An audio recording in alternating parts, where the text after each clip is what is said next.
Hello, good evening and Salam Malaysia Madani. I'm Olivia Nicholas and you're watching Malaysia Tonight.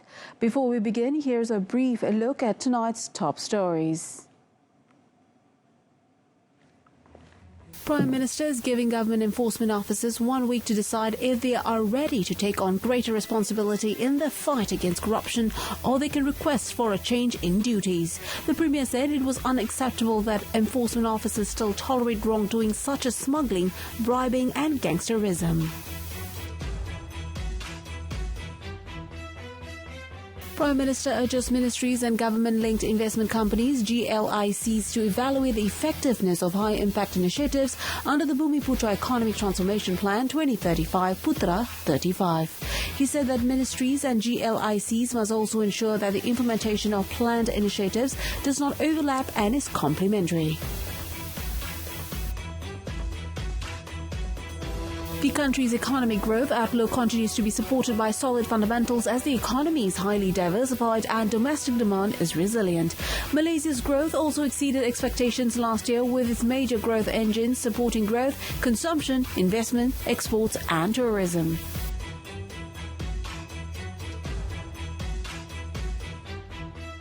The Ministry of Health (MOH) continues to strengthen preparedness through health screenings at international entry points, particularly for travellers from high-risk countries following the Nipah disease outbreak in West Bengal, India.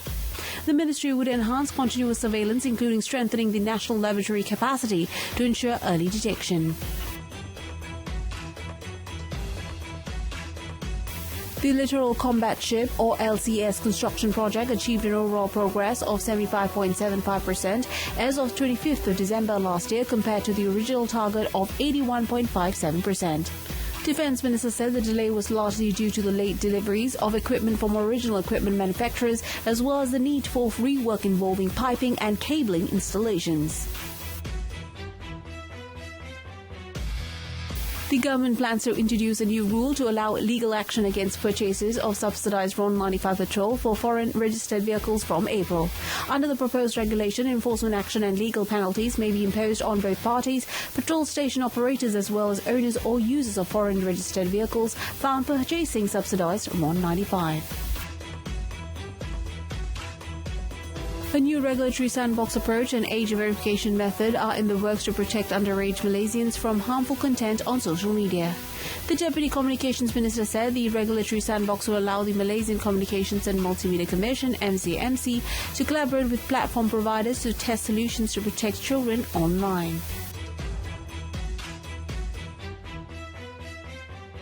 The Ministry of Transport (MOT) is maintaining its target to commence operations of the East Coast Rail Link (ECRL) in January 2027. Its minister said that while system testing and inspections have yet to begin, the ministry views operational readiness, not just track construction, as the most critical factor in rail projects before services can start. Malaysia's football governing body faces a major leadership reset after the Football Association of Malaysia (FAM) confirmed that all members of its executive committee (EXCO) have resigned with immediate effect. The decision was made unanimously, with the committee citing organisational responsibility and the need to act without personal interest or position. The Ministry of Youth and Sports (KBS) currently has no plans to construct a new international standard athletes stadium and will instead prioritise upgrading existing facilities ahead of the 2027 SEA Games.